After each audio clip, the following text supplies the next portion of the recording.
Hello बच्चों, आज हम कंटिन्यू करेंगे क्लास 10th का European revolution 3.3 1848 the revolution of the liberals parallel to the revolt of the poor unemployed and starving peasants and worker in many European countries in the year 1848 a revolution led by the educated middle class was underway. As I told you before कि जो revolution था mainly वो middle class ने चलाया था।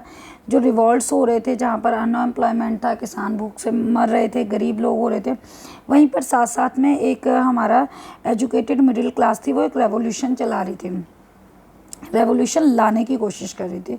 Events of February 1848 in France had brought about the abdication of monarch. 1848 में ऐसे events किए जा रहे थे जहाँ पर कि मोनार्की को ख़त्म किया जाए and a republic based of universal male suffrage had been proclaimed.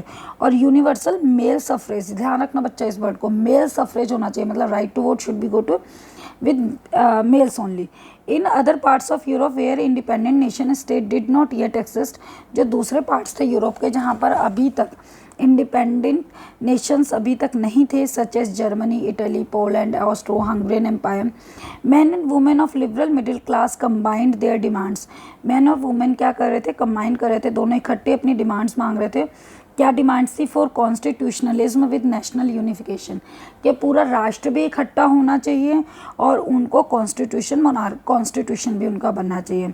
They took advantage of growing popular unrest to the push their demands for creation of nation state on parliamentary principles.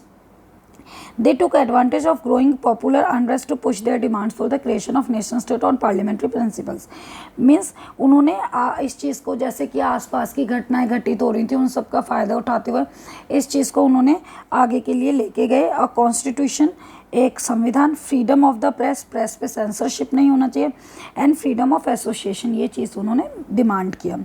In German regions a large number of political associations, Germany में बहुत सारी political associations थी, whose members और middle class professionals, जिनके क्या लोग थे, middle class के लोग थे, बिजनेसमैन थे और प्रॉस्पेरस, मतलब थोड़े धनवान आर्शियंस जो कपड़े वगैरह बनते हैं, वो सब came together to the city to Frankfurt, इकट्ठे आ गए फ्रैंकफर्ट सिटी में, and decided to vote for all German national assembly. और सब उन्होंने क्या डिसाइड किया कि जर्मन असेंबली के लिए वोट करेंगे। ऑन 1848 18 मई 1848, लाइन को अंडरलाइन कर लीजिए बच्चा, 831 elected representative march in a festive procession to take their places in the Frankfurt parliament. 18 मई को 1848 में 831 जो रिप्रेजेंटेटिव्स थे, इलेक्टेड रिप्रेजेंटेटिव थे, वो फ्रैंकफर्ट पार्लियामेंट में गए, convented in the church of Saint Paul. They drafted a constitution for German nation, उन्होंने जर्मन नेशन के लिए क्या बनाया, कॉन्स्टिट्यूशन बनाया, headed by monarchy, subject to a parliament, और मोनार्की को भी इसमें इंक्लूड किया गया। When the deputies offered the crown to these terms to Friedrich William fourth king of Prussia, जब उस ये ऑफ़र किया गया जो ताज था William fourth king of Prussia को, he rejected it and join other monarchs to oppose the elected assembly. बेटा एक ये क्वेश्चन भी आता है कि किसने मना कर दिया था जब उसको ताजपोशी कराई जा रही थी कि आपका भी शासन, मतलब आप हो गए लेकिन आप नाम मात्र के शासक हो गए और पूरा कॉन्स्टिट्यूटेड असेंबली ही चलाएगी। तो ये फ्रेडरिच विलियम फोर्थ थे जिन्होंने प्रूशिया के थे और इन्होंने मना कर दिया था ये करने के लिए, ज्वाइन करने के लिए। While the opposition of aristocracy and military became stronger, और जबकि अरिस्टोक्रेसी और मिलिट्री थी और भी ज़्यादा ताकतवर बन गए। The social basis of parliament eroded, और बाकी सबको दबा दिया गया जो उनका चल रहा था रेवोल्यूशन के लिए। The parliament was dominated by middle class who resisted the demands of workers and artisan and constantly lost their support. The parliament was dominated by middle class, देखिए मैंने अभी आपको कहा था 831 पीपल थे जो इलेक्ट हुए थे और गए थे, वो उसमें ज़्यादातर लोग क्या थे, मिडिल क्लास के थे। दे रेजिस्टेड डिमांड्स, अब वो resisted the demands of worker and artisan constantly lost them, और वो मिडिल क्लास और गरीब लोगों की डिमांड्स को इतना आगे नहीं बढ़ा पाए जिसकी वजह से लोगों से उनका विश्वास उठ गया। In the end troops were called in the assembly, troops मतलब बेटा सेना को बुलाया गया असेंबली में और फोर्स टू डिसबैंड, और उसको ज़बरदस्ती बंद किया गया। The issue of extending political rights to women was a controversial one within liberal movement. अभी भी औरतों के लिए जो राइट्स थे वो कॉन्ट्रोवर्शियल थे कि मिलने चाहिए या नहीं मिलने चाहिए। In which large number of women had participated actively over the year, जिनके लिए बहुत सारी औरतों ने काम किया। Women had formed their own political associations, और उन लोगों ने अपनी खुद के एसोसिएशंस बनाए, मतलब फीमेल्स ने। Founded newspaper and taken part in political meetings and demonstrations, और वह मीटिंग्स वगैरह में पार्टिसिपेट करने लगी। Despite this they were denied means मना करना।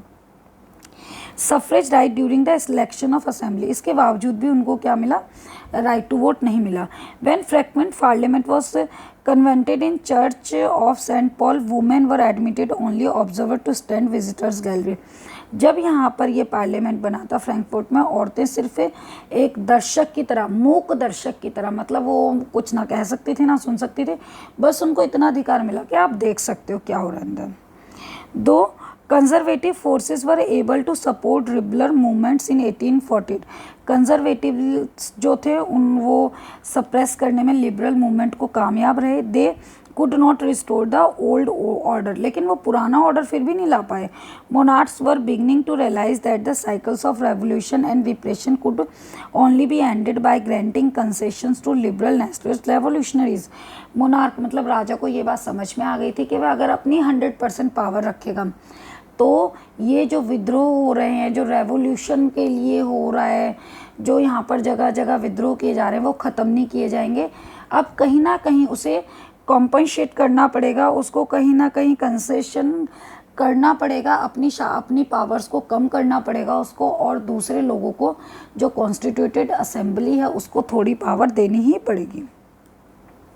Hence, in the years after 1848, the autocratic monarchy of Central and Eastern Europe began to introduce changes. अब उसके बाद 1848 के बाद क्या हुआ, और ये जो ऑटोक्रेटिक मोनार्कीज थी सेंट्रल और ईस्टर्न यूरोप में, उसमें चेंजेस आने लगे। Western Europe before 1850, due serfdom and bounded labour were abolished.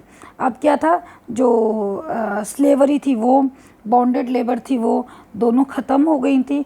Habsburg domination and in Russia, the Habsburg ruler granted more autonomy to the Hungarians in 1867।